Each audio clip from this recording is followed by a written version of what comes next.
Mitsubishi Electric inovatyvus oras šilumos siurbliai EcoDush šiluma. Nenori vargti su malkom? Patogus šildymas Saurida Gas.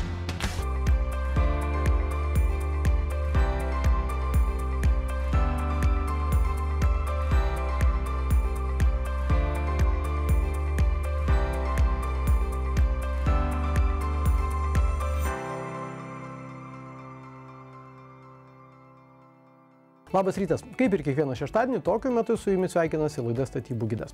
Metų pradžioje be abejo yra ir proga, ir galų gale poreikis pakalbėti apie tai, ką planuojame kiekvienas iš mūsų, nesvarbu, ar esate mūsų žiūrovas iš Vilniaus, iš Kauno, iš Klaipėdos, iš Balbieriškio, Kelmės, Rokiškio ir bet kurio kito Lietuvos miesto. Labai dažnai mes kalbame apie statybas ir minime didžiuosius šalies miestus, tuos svarbiausius regionus, tas vietas, kur statybų tikrai netrūksta.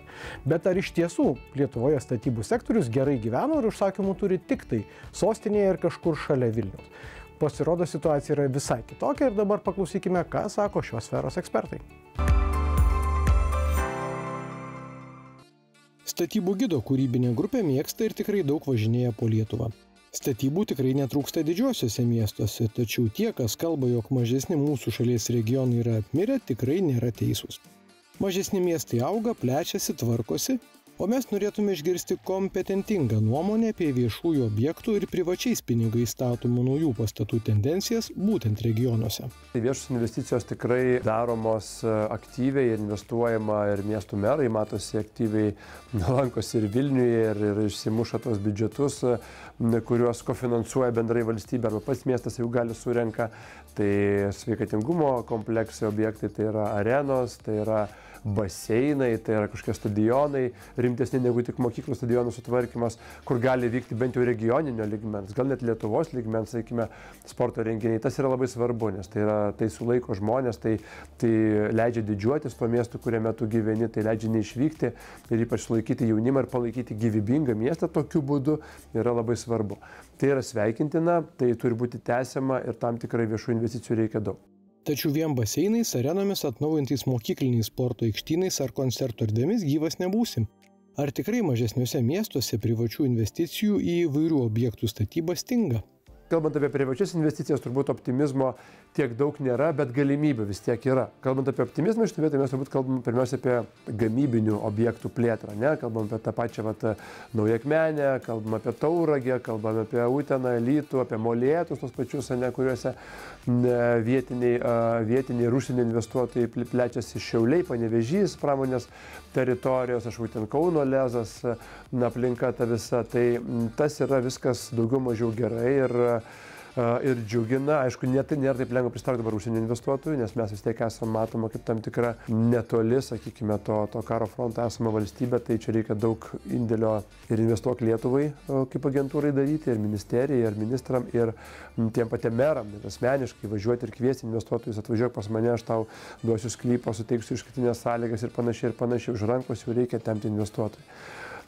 Bet su gamyba, su plėtra, sakyčiau, yra daugmaž balansas neblogas, norėtųsi aišku daugiau, bet pagal tas galimybės lietuviškas bent jau, tai mes turim, sakyčiau, gana tą plėtrą neblogą. Ta plėtra irgi negali būti oportunistinė.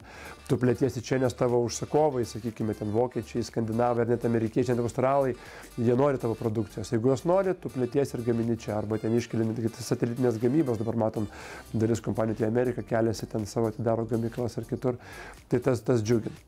Bet ir čia reikia būtinai įvertinti ir antrą medalio pusę. Jeigu statoma nauja gamykla, jai turbūt reikės naujų darbuotojų, arba jų reikės daugiau. Mažesni miestai, pripažinkime, per pastaruosius dešimtmečius ištuštėjo, o naujai atvykstantiems žmonėms norisi ir kokybiško būsto. Kalbant apie, tarkim, tą, gal žmonėms labiau suprantamą gyvenamąją statybą, ne namus, kur aš galėsiu savo buitį pagerinti, ar kas man pastatys namus, tam pačiam, ten, nežinau, Alytui, Marijampolėje, Utenoje ar Molėtuose. Tai čia turbūt atsakymas yra susijęs su pirmąja dalimi, tai yra, kiek ten bus tvarių darbo vietų, kiek bus gamybos, kiek bus plėtros, kiek bus paslaugų tenais kursis, kur žmonės galės ir gyventi, ir dirbti. Nes faktas, kad įsigyti naujos statybos būstą, dabar tampa nebėra labai didžiulio skirtumo, kur tu įstatai. Ar tu Vilnius statai, ar tu kažkam regione. Kaštai plius minus yra panašus. Taip, žemės kaina, infrastruktūra, tas, sakykime, padeda valdyti tos kaštus ir tą projektą pasiūlyti regione už mažesnę kainą. bet žmonės uždirba gerus atlyginimus naujose darbo vietose, kokybiškose sąlygose ir nori kokybiško būsto. Tai reiškia, jam reikia kažką tai gero, brangaus statyti. Bet statytojas tada galvoja, vystytojas, ar bus ta paklausa tikrai, ar čia nėra spekuliatyvi, ar ta gamykla užsidarė, neužsidarys už 5 metų ir aš pradėsiu projektą dabar, pardavimus ateisiu po 2-3 metų, o jie paskelbs apie užsidarimą ir man jau ir aš vėl pateksiu į tokią rizikos, sakykime, rizikos spiralę. Tai tos drąsos nėra daug, bet jos yra. Jos yra vietiniai plėtotojai, kurie galbūt kitose miestuose dirbo, sugrįžta į savo lokalias rinkas, tą matom taip pačioje Utenoj. Kitur, sakykime, irgi panašus sprendimai. Tie patys gamybininkai, tie patys verslai, jie pradeda statyti savo darbuotojams būstą. Ta pati Naujoji Akmenė tokį pavyzdį turi, ne, VMG grupė planuoja, projektuoja didžiulį kvartalą darbuotojams, kurie tenais, sakykime, dirbs. Tai tos galimybės yra labai surištos ir susijus. Oportunistiškai statančių, kalbant apie mažus regionus, matyti yra mažiau, bet žiūrinčių, matančių potencialą verslų daugėja. Dienos po truputį šviesėja ir ilgėja, tikėkime, kad ir optimizmo daugės. Objektyvaus optimizmo, kad augti gali ne tik šalies pajūrio ar didžiųjų miestų nekilnojamojo turto rinka. Kito mūsų reportažo tema kur kas žemiškesnė, nes šilumos norima ir sausį, ir be abejo vasarį, o ką gali žinoti, galbūt ir kovas bus dar toks pakankamai žemiškas. Taigi apie šildymo sprendimus, apie tuos sprendimus, kurie racionalūs ir tvarūs šiais laikais. Nereikia būti dideliu specialistu, kad suskaičiuotum, jog šildymo sezonas Lietuvoje tęsiasi apie 6 mėnesius, o kartais būna ir dar ilgesnis. Kada baigsis ši kol kas nešalta žiema, šiandien dar niekas nežino, bet tikrai gali būti, kad kitą žiemą mes kalbėsime apie rimtą minusą už lango. Pasirinkimas gana platus, o neteisingai pasirinkta šildymo sistema gali kainuoti labai brangiai. Norint sutaupyti ir pasirinkti teisingai, verta pasikliauti ekspertų nuomonę ir patarimais. Kas tinka kaimynui, draugų, giminaičių, nebūtinai tiks jūsų namam, nes kiekvienas namas yra individualus.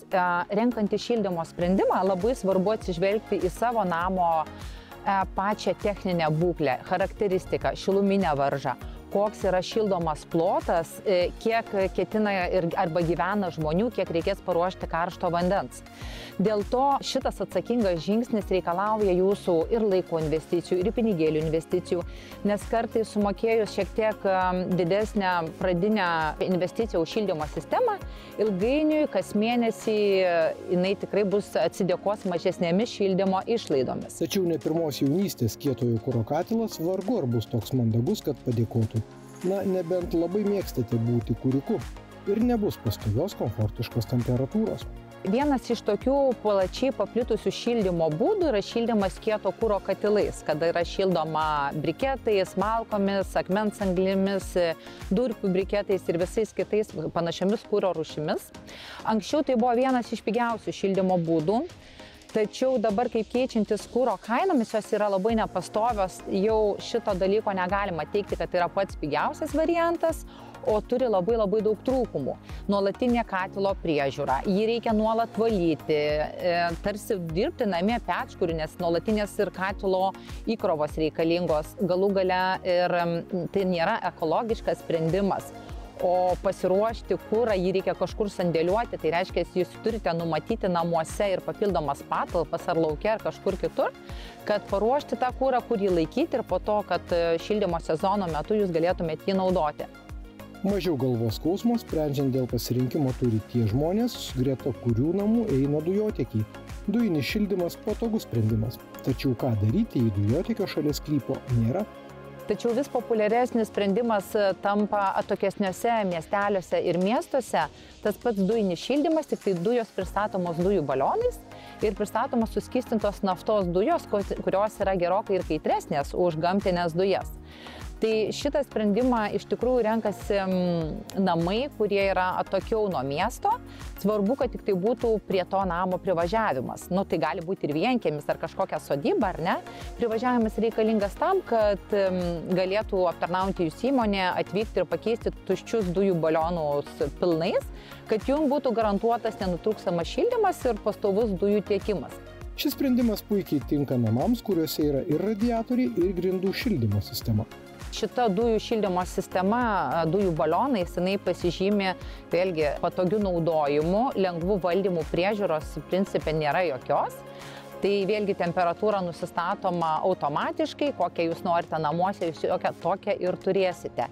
Ir būtent šią šildymo sistemą labai mėgsta senesnės statybos namų savininkai, nes kaip ir prieš tai pasako apie kieto kuro katilus, ši sistema labai draugauja. Jeigu prieš tai namuose buvo kieto kuro katilas, įrengus Sauridos dujų šildymo sistemą galima naudoti pakaitomis vieną arba kitą sistemą. Jeigu, kaip pavyzdys, jūs turite kieto kuro likutį ir norite sukūrenti, jūs tai galite ir padaryti. Jeigu kada norisi komforto, patogumo, pastovios temperatūros ar išvykti ilgesniam laikui iš namų, jūs ir įjungiate dujų šildymo sistemą ir savo ramiai galite būti užtikrinti, kad namai bus šilti, saugus ir jums jokio apie tai rūpesčio. Nemažiau svarbu, kad patikimą konsultantą jūs galite pasikviesti į namus. Dujos, kodėl pasirinktos buvo, kad labai patogu įrengti ir vienintelis, turbūt vienas iš pagrindinių pliusų, kas liko, tai kad ta senoji šildymo sistema kieto kuro buvo palikta. Ir kaip sakoma, prie buvusios sistemos šildymo prisijungia dar komfortiškesnė viena. Tai aš kaip ir sakau, savaitgalį tu gali pasikurti malkomis, jeigu nori pataupyti dujas. Darbo dienom įjungi palaikymui dujas ir tu grįžti namo, tu visai kas šilta. Saurida kaip šildymo sprendimų specialistai mes turime ganėtinai platų įrenginių pasirinkimą nuo kieto kuro katilų, dujinių katilų, dujų tiekimo sistemų, oras vanduo šilumos siurblių, oras, ir dar įvairių tokių šildymo sprendimų. Tai kada klientai kreipiasi pas mus, išklausom norus, pagėdavimus ir galim pasiūlyti iš kelių skirtingų sprendimų įsirinkti būtent kliento namams patį geriausią. Nes kaip pavyzdžiui, klientas sako, aš noriu statyti su oras vanduo šilumos siurblį. Gerai, jeigu yra tokie norai. Paklausi kliento, kokia namo šiluminė varža, koks plotas, ką šildysim, kokios name yra instaliacijos, ar tai radiatoriai, ar grindys, kokie tie radiatoriai. Tikrai nemažas klausimynas, ką reikia įsiaiškinti apie kliento namus. Ir atvykus pas klientą į namus, tarsi vadybininkas prieš tai girdėjo, kad ten kokia A su minusu klasėje, ten 100 kvadratų ir vandens tik truputėlį reikės, o atvykus į namus jau su oras vanduo šilumos siurblio pasiūlymu vienokio ar kitokio modelio, ar ne, ar ten vieno ar kito gamintojo, vadybininkas randa, kad tai namas tikrai B, C ir dar žemesnės klasės. Name didžiuliai radiatoriai, kuriem būtent reikalingas aukštas termofikatas. Ir tada iš karto siūlai kitą sprendimą, siūlai pasvarstyti apie galimybę tada šildyti dujų balionų sistemą, galbūt kažką tai kito, nes klientas tikrai nesidžiaugs pasirinkęs ne savo namų tinkamą įrenginį, kuris galbūt kitam namui tai ko puikiausiai tinka. Tai šitoj vietoj kartais klientų žodžiais telefono konsultacijos metu ne visą laiką gali patikėti, nes atvykęs į namus pasirodo jau nebe vienas žmogus gyvena, o tas žmogus, žmona ir dar vaikai dažnai atvažiuoja, tai iš vieno žmogaus gaunasi jau 4 ar 5 asmenų šeima. Tai atrodo tokie nutylėti niuansai, bet jie po to juk vis sudaro ir visą esmę. O diskusiją apie tai, koks sprendimas galėtų būti optimalus jūsų name, pratęsime artimiausiose laidose.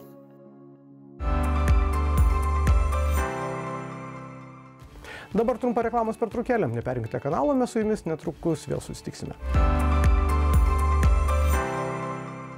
Mitsubishi Electric inovatyvus oras šilumos siurbliai EcoDush šiluma. Nenori vargti su malkom? Patogus šildymas Saurida Gas. Mitsubishi Electric inovatyvus oras šilumos siurbliai EcoDush šiluma. Nenori vargti su malkom? Patogus šildymas Saurida Gas. Sveiki sugrįžę po reklamos, čia laida Statybų gidas. Ir kadangi esame gidas, tai siūlome pasižvalgyti po išties naują objektą. Objektą įkurtą Vilniuje ir neturinti analogų, galima sakyti, kokio 1000 kilometrų spindulių.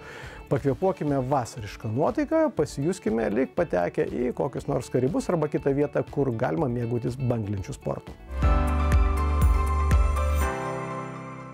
Šių metų žiema šalčių negąsdina, tačiau apie atviros jūros bangas turbūt šį rytą retas, kuris svajojate. Palanga ir Nida turbūt savo lankytojų srauto dar turės lukterėti, o banglenčių sporto entuziastai turbūt dairosi bilietų į kokį šiltesnį pasaulio kraštą. Nors jei jau prakalbome apie banglentės, tai Vilnius jau yra ta vieta, kur šio sporto ir pramogos entuziastai gali nerealiai praleisti laiką. Pastatas yra Vilniaus centre, senamiestyje, prie gynybinės sienos beveik, tai mes tikrai susidūrėm su daug visokių kliučių, gal tai pasakyti, iššūkių, bet aišku, visus juos įveikėm ir vėluodami ir nevėluodami, bet projektą užbaigėm. Tai dabar mes esame Enefit Arena Powered by CityWave. Tai yra 2000 kvadratinių metrų arena, kurioje yra įsikūręs pirmas Šiaurės Europoje dirbtinės bangos baseinas CityWave, kur žmonės gali mokytis surfinti, tiesiog surfinti, mėgautis, treniruotis varžyboms surfo. Kita dalis taip pat turim restoraną ir turim didžiulę renginių erdvę 640 kvadratų, viena didžiausia Vilniaus centre. Ir taip pat vasarį jau atidarom apgyvendinimo patalpas, tai yra 5 kambarius, kur žmonės galės apsistoti, pavyzdžiui, atvažiuodami, jeigu nori ilgiau pasurfinti. Jau turbūt supratote, kur esame, tačiau pasakojimas bus apie inžineriją ir estetiką. Šiame objekte unikalių sprendimų yra nemažai, tačiau mes šį kartą pasižvalgykime į užuolaidas. Mes neturėjom tokios prabangos, kaip visą pastatą išsidėlioti taip, kaip mums patinka. Turėjom dirbti su kuo turim, kokį pastatą turim. Ir taip, pas mus yra ir stiklinių sienų, bet viena iš skiriančiųjų mūsų erdvės dalių yra užuolaidos. Jas pasirinkom dėl kelių dalykų, kadangi klientai pas mumis gali pasiimti visą areną ir džiaugtis jie visą. Tai yra savo renginiui nuomoti absoliučiai visus 2000 kvadratų. Arba jie gali tik tai renginių erdvę pasiimti. Jeigu įmama tik renginių erdvė, žinoma, ją reikia atskirti tam, kad klientūra nesimaišytų. Tai mums tas yra labai paprasta, nes mes užuolaidų pagalba galim padaryti arba tai viena erdvė, arba tai erdvė padalinta į dvi. Mes netgi planuojam ir tą pačią didžiąją savo renginių erdvę dėti dar vieną užuolaidinę sieną, kad atskirti, jeigu salę reikėtų sumažinti. Ir antras dalykas, kodėl mums labai svarbu buvo įsidėti užuolaidas, tai yra aišku, jeigu mums reikia tamsos renginyje, tarkim, tai vyksta konferencija, mums reikia, kad apšvietimas susistatytų ir būtų tamsu, tai aišku, mes uždengiam langus, kurių čia yra nemažai. Ir trečias, aišku, dalykas, vienas svarbiausių, tai jeigu darom renginį, labai retai išsiverčiam be muzikos, o arena vis tiek, jinai turi aukštas lubas, jinai aidi, tai užuolaidos mums padeda išspręsti dar vieną dalyką sukontroliuoti, tai yra visą arenos aidėjimą. Tai tikrai dalykas, kuris 3 tikslam tarnauja. Viskas, kas čia yra, kaip sakyt, šiai minutiai panaudota, tai aš manau, kad mes tilpom labai stipriai į biudžeto rėmus ir padarėm tikrai gerai ir aš manau, kad net už ženkliai daugiau mes kažkai ir padarytume taip pat veiksmingai. Tai mes pritaikėme labai didelius skirtingus, ta prasme, sprendimus kiekvienai erdvei ir kas padėjo galbūt, kad yra ne tik užuolaidų sritis, o vis dėlto yra ir dar interjero dizainas, tai tos konstrukcijos jos visai kitokios ir man iš karto visur norisi metalus vyrinti ir visą kitą ir nežiūrėti, neieškoti kažkokių ten super bėgelių. Reikalingi buvo ne tik super bėgeliai, bet ir super idėjos. Ilgametė patirtis leido numatyti sprendimus, kurie tikrai pasiteisino. Įmontavome elektrinį bėgelį, kuris šiai dienai net yra neautomatizuotas, nežiūrės pagal poreikį. Nes vėlgi, ta prasme, turi būti viskas pakankamai judama, kadangi čia yra erdvė ne tik tais pramogoms, bet ir nuomojama visokiausiom šventėm, renginiam ir yra patalpų, kaip sakyt, paskirstimo labai didelis poreikis. Tai vat kartais pagal net renginio dydį jie turi skirstyti. Tai dėl to viskas yra mobilų pakankamai ir kas yra įdomiau, tai tarkim vartai 6 metrų, kurie yra pakeliami, pro kuriuos įvažiuoja, kaip sakyt, ir visas, nežinau, ar maitinimas, iš tikrųjų, aš pati net iki galo nežinau, bet žinau, kad tie vartai tikrai dirba ir jie turėjo dirbti ir turi įvažiuoti ir busai ir visa kita, bet tos užuolaidos turi judėti. Ir nėra jokios atramos, nes vartai pasikelia į viršų ir tu negali jau standartinių kažkokių karnizų, nes viskas išlinks. Tai va ten ir buvo svarstymai apie metalo konstrukcijas, ten pajungiau savo vyrą inžinierių, jau sakau, davai, skaičiuojam čia, darom, vibrinam.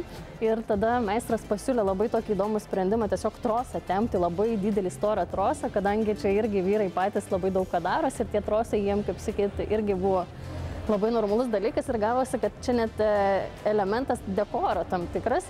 Ir faktas, kad mums išsprendė tą visą problemą, nes mes pakankamai biudžetą išlaikėm ir tikrai ant tų karabinų didelių jisai be galo gerai slankė. Nes buvo dar poreikis, kad reikia nuimti ir kartais, ta prasme, esant poreikiu, reikės nuimti. Tai vat ir lengvas tas nuėmimas, nes kiekvieną kartą tai mes tai nevažiuosime čia nuimti, pakabinti, išlyginti per naują. Tai mes tokių sprendimų padarėme visiems patogu tą. dalyką. O aišku, dabar mes jau šnekam apie tai, bet kol vyko visas procesas, tai čia gal buvo keli mėnesiai, tai iš tikrųjų mes patys nežinojom, kuom baigsis ir ką mes čia padarysim. Žvilgsnių, kas čia bus padaryta, buvo tikrai nemažai, nes patyrę užuolaidų meistrai turėjo vertinti ne tik estetiką, bet ir funkcionalumą unikaliame objekte. Čia buvo tas projektas, kur verda kraujas, iš to tokio, tarsi, nežinau, labai patiko iš tikrųjų dirbti čia ir labai patiko, kai yra azartas. Mums buvo begalinis azartas visai komandai ir yra ir tikrai aukščiai dideli, svoriai dideli ir siuvimas irgi kol padarė, tai viena pala, tai apie kilometrą turbūt siūlių eina bendrai sujungus ir, pavyzdžiui, viena pala yra kvadratai skaičiuojant gal kokie 60. Tai ta vargšė siuvėja, kol ją siuvo, tai aš tikiu, kad ten tarsime šlapę 3 kartus ir jau labiau, kad dar vasarą viskas vyko. Tai bet nes kol aš kabinau, tai mes 3 kabinom, o siuvėja viena siuvo. Tai labai įdomus tokie dalykai, bet tokie projektai mus ir augina, tai be galo įdomu. Per tiek metų mes gal tuom ir išsiskiriam, kad vis dėlto tęstinumas apie 30 metų tos veiklos, tai jisai įtakoja mūsų klaidų sąrašą labai ilgą, tai kai turi, kaip sakyti, daug klaidų padaryta, tai jau šiai dienai mes galim jų išvengti ir, tarsi, jau nedaryti jas pas klientą dažniausiai, bet visko tenka, visko būna, tai nesam, kaip sakyti, kažkokie dievai, bet mums patinka iššūkiai ir mes tikrai esam tie, kurie gali priimti juos ir čia nėra pirmas mūsų visuomeninis projektas, mes darom ir ofisus ir tikrai labai sėkmingai darom automatizacijas visokiausias, nes yra jau didelė komanda ir yra praktika, komanda ir užsidegimas yra nenormalus ir ypatingai, jeigu yra nestandartiniai kažkokie sprendimai, tai ten prisijungia visa komanda ir visiems akis dega. O dabar akis turėtų degti tiems, kurie pasiryžę išbandyti naują pramogą ir ne kažkur kitur, o Lietuvos sostinėje.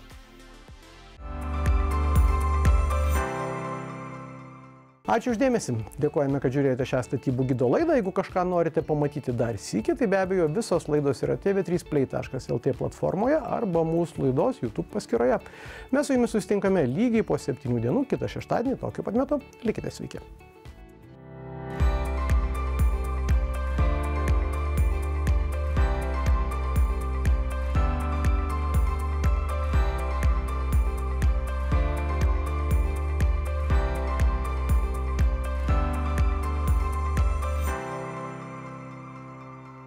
Mitsubishi Electric inovatyvūs oras šilumos siurbliai Eco2 šiluma. Nenori vargti su malkom? Patogus šildymas Saurida Gas.